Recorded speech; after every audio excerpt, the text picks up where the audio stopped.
Hello, guys. This is Yam here, and this video is going to be about how to improve and grow and go forward in your journey, and how to reproduce things that you see in life without projecting so much. And so, this is going to be just my thoughts on that whole idea about growing and certain things regarding uh, people who claim to take ownership, but they really mess up in the long term when it comes to who they how they see themselves overall. So it's going to just be a short video about my thoughts about that. And in case you're wondering, it has come because of a of certain things I've seen in the manosphere recently. And so, without naming names, I guess I'll just get into my overall thoughts on what the situation is. So, if you have a bodybuilder and they're really into self improvement and cutting, toning, and refining their body and their overall mindset when it comes to fitness, you notice that they will talk to many people in life who are not at their desired weight or not at their desired level of fitness or endurance. And I think certain people start to condition their mind to project what they see in others as motivation for why they continue to cope.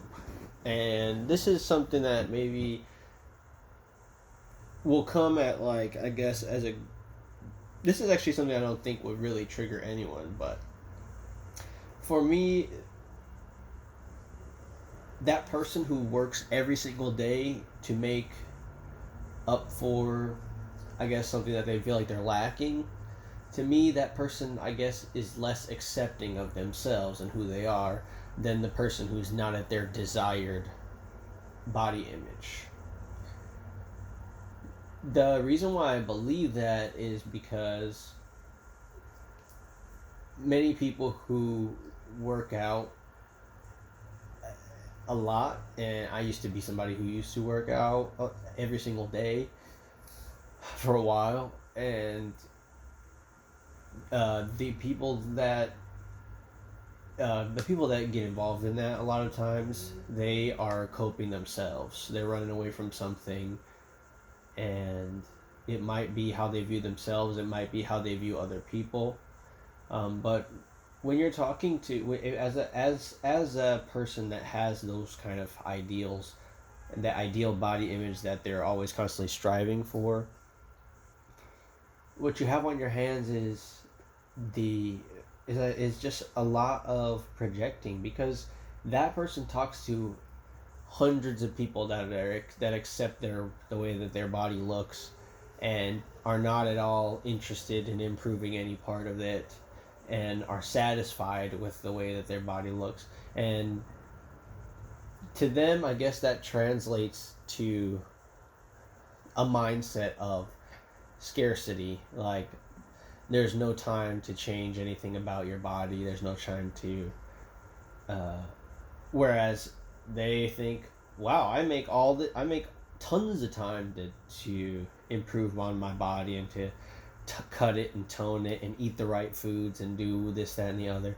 That they see somebody who's a little bit overweight and they think to themselves, oh, well, that person's just missing, my routine. If they had my routine, they could they could look the way I look.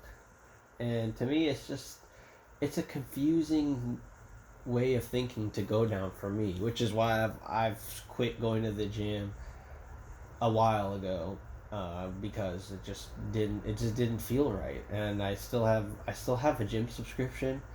I don't go. I still have this, like, a cardio gym subscription too. I don't really go to them, and maybe I'll go in the future. But the point that I guess I'm trying to make is you never want to cope too hard in one direction, because that's all it is coping at the end of the day. Most things in life are coping. And to think that anyone, copes better than someone else because they get a varying result uh, a varying amount of attention or resources that you can somehow correlate with having a body shape, or this can definitely stem out into, and this is why I think it's important. This kind of idea, this kind of mentality leaks out into other aspects of our life. So just think about all those things in our daily life which we associate with habits and planning and mindset, mentality. All these things have a way of getting us to interact with people in order to get their perception on it. And then whatever it is that we use to cope, we then use that mentality that we perceive from somebody else in order to sell our warped rationalization of our coping mechanisms, which I think is pretty interesting. Let me know if you guys think it's interesting, and what your overall thoughts on that are in the comments. Because for me, when I look at people who are stable, I get like questionable vibes from them, and it's just a natural thing that I do, because I want to know how they end up such a stable person. And sometimes it's BS, sometimes it isn't the reason why they do things. And so it really pays to look a little bit closer and pay a little bit more closer attention and listen a little deeper when you hear people, or the lack thereof, of their mode, their reasoning behind why they do what they do. Because if you hear them talking about it constantly, that's one problem. If you never hear them mention it once, then you have to look at that person and say, this person never talks about why they do things, and yet they still do a certain amount of the same amount of things that a person that talks all the time about what they do. So who's more convicted about what they're doing? Who needs less real-time feedback and validation on the actions that or on the things that they do in their life? The person who's constantly espousing it and describing it to other people and trying to motivate other people to do it, or the person who says little and wants not and refuses any validation for what they do and continues to do it. It's just something I thought that you guys could maybe dissect and pay attention to. Just a thought.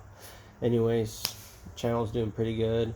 I wanted to thank Tico for letting me, I guess, suck his penis, which I never did, but some people in the manosphere think that I do. So big shout outs to him. I mean, we haven't had a stream in over 2 weeks, so I don't know where everyone thinks I'm sucking his pee, but yes. Wind for being kind of a fast friend in these times where there's just a bunch of emotional things going on.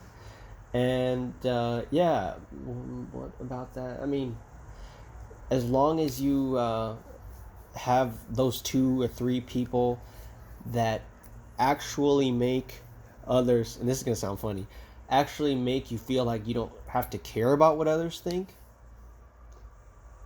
that's when you don't have to worry about rationalizing your way of life to anybody else or your reality or what have you, because it really makes no sense to have friends or pals or something on the internet if they don't bolster your confidence and make you feel like your worldview makes sense. Because the people I've been interacting with, I'm like, who is telling you or not telling you certain things that's making you feel all of a sudden like you have to predict and combat and fight back against all of these people. Because when I'm interacting with you, I'm not attacking you. I'm not trying to psychologically pressure you. I'm not trying to motivate you to do anything other than just, think about what you just said. And it seems like a lot of you in the manosphere consider my actions attacking when I'm not really a person that attacks that much. Now, maybe a lot of people in the manosphere have seen me defend against some bogus rhetoric and some bogus accusations and some hazing, and meanwhile, some of these like psychotic people in the manosphere think that I should just be able to forgive hazing and just forget about being hazed. And it's like, have you ever been hazed? It takes a toll on you emotionally. And granted, I mean, think about the fact that I was transitioning into a new position at a job. I was beginning to work a lot. I don't even like with and I was also under just a lot of just personal shit. And the fact that I didn't want to deal with any of this stuff online should be nobody's problem, but somehow it became everyone's problem. So uh, big shout out to the people in the homies in the manosphere that just kind of dropped me, and then now they want to talk shit because I didn't go crawl then I because I didn't like go crawling back to them once my life got a little bit more hectic. But hey, you win some, you lose some, and it's like the people that I actually talk to make you feel like I'm doing good and that I deserve to get drugged down. So hey, go ahead and drag me down. I'm already pretty low as it is, but if you want to waste time dragging me lower, that's fine, because I can always climb back up to where I'm at and climb even higher. And guess what? I have a little bit more time to do it than you. But I just thought that I would leave you with a positive message. And just like all of my videos are very positive, I'm laughing in all of them. They may have a somber tone to them, a message, but they're all designed to make light of a situation that may be holding somebody or a group of people down so that they can rise up from that dark space and grow and improve who they are. And if there's been any confusion in that, um, then that's cool. I forgive you. It's all about growing for me on my channel. That's why I'm a yam. It's why I call myself the potato. And yeah, your potato boy is doing good, and I hope you are too. Uh, if you're not, then I very much believe that you should do better with your life, because you never want to try to sell a position that's not that good as something that's great. Because why is it why do you need to? Are you trying to convince me, or are you trying to convince you? And so yeah, that's the reason why I don't hang out with people. So yes, so that's it. So sometimes people limit your growth and you need to drop them, and that's it. More on that to come. Stay tuned. I have more funny videos and stuff that I've been thinking about.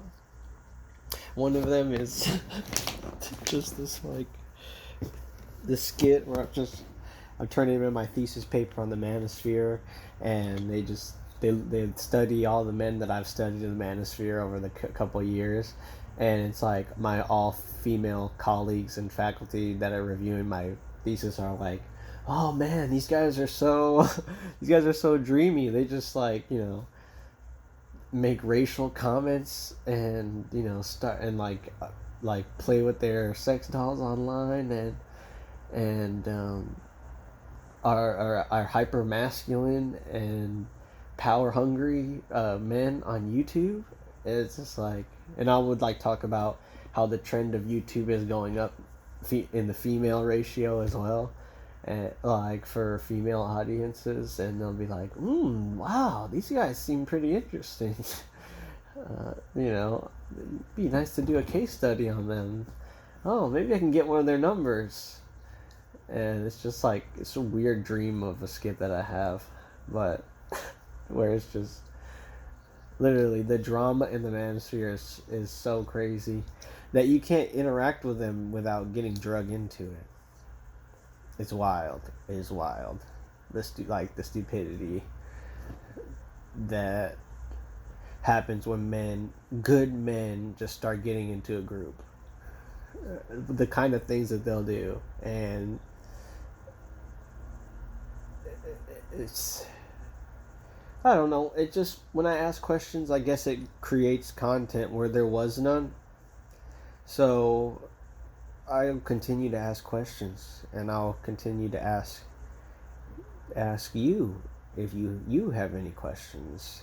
And maybe if the channel gets big enough one day, you will see your name on a list of donors and shoutouts, because you kept the conversation going and you didn't shut me up.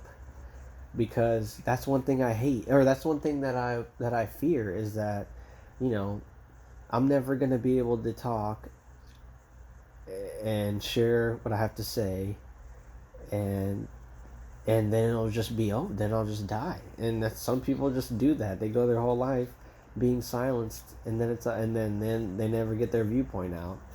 And so, if the comments make you stop talking, that's an unfortunate side effect that I really didn't anticipate. Like, I don't look to get gotcha moments at people, but it's kind of like, if you mess up as much as I do when I speak, because I kind of slur my words together and mumble, then you should be ready to clarify things that you say, especially to someone who's receptive of many different arguments.